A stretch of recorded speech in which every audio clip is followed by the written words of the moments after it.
creative living, utilizing today's technology with the best of the past to bring you innovative ideas and up-to-date information for creative lifestyles in today's active world. With your host, Cheryl Borden.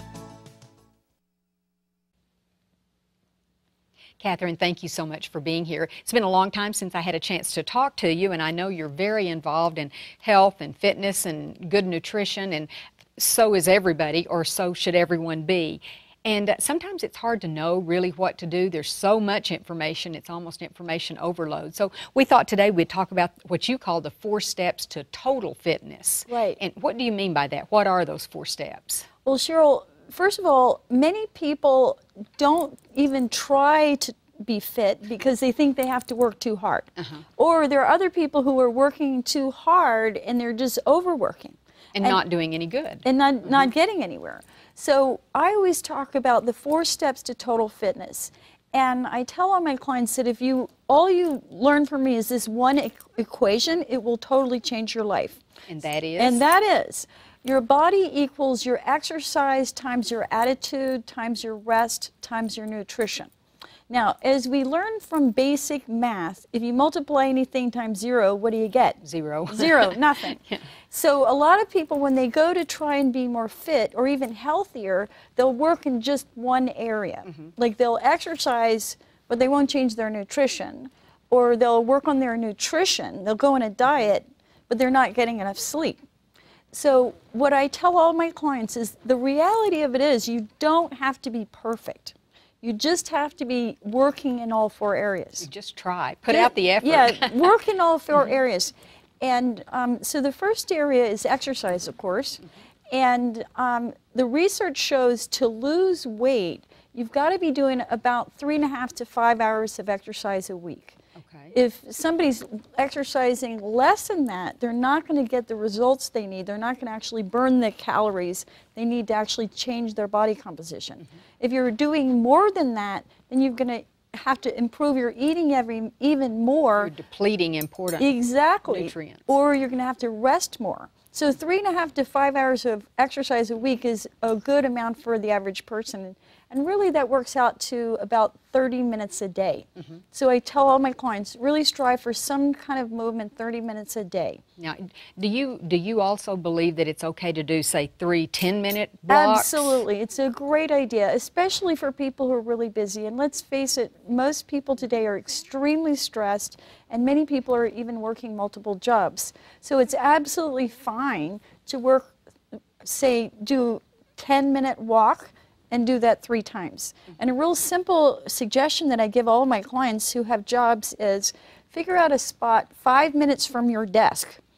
Walk to that spot there and come back. And then come back, and then you just had a 10-minute walk. And that's what I refer to as stealth exercise. That's a good way to look at it. Great. Yeah. And now the second area is attitude. And you know, many people, the fundamental reason they're overweight is they don't have a healthy relationship with food. And so I want all my clients to develop a healthy relationship with food and a healthy relationship with exercise. Now, when you have a healthy relationship with exercise, that means you're going to be enjoying whatever you're doing. You're going to like whatever kind of movement you're going to do. And when you're having a healthy relationship with food, that means that you don't do what I've referred to as cookie therapy. Yeah. So if you're upset for any reason, eat a bag of cookies. Exactly. Then you find some other more effective way of dealing with it than overeating. And you talk about letting go of self-defeating relationships or behaviors. Yes, absolutely. So working on... But you've got to recognize those first, don't you? Yes, we certainly do. So working on just overall lowering your stress level, okay, because that has such a huge hormonal effect. And the people who are studying overweight now are realizing that the effects of hormones are even perhaps more powerful than the effect of calories. So just lowering your overall stress level can change your body composition. Now, the third area that most of my new clients get an absolute 0 in is rest. And this is very shocking for a lot of people because According to the National Institute of Health, even adults need 10 hours of rest every day. I don't see how you can ever work in 10. I'm a good sleeper, and I can usually get in 7 to 8. I just don't know how you get in 10 hours of sleep. Well, this is what I tell my clients to do. Take the number 10, and then you subtract the number of hours that you slept last night. So let's say you slept 8 hours. Then I would want you to find a total of 2 hours of rest and relaxation throughout that day. Oh, so it could be like meditation or Yes. yoga, or so it's not just sleeping in bed. Yes. I really prefer people to sleep as much as possible, and also when you get that sleep is important. Every minute of sleep before midnight is worth 10 minutes of sleep after midnight. Now, why is that? Well, they've done research at the National Institute of Health, and physical repair in the body happens between 10 p.m. and 2 a.m. And mental emotional regeneration, when the body rebuilds their neurotransmitters, happens between 2 a.m. and 6 a.m.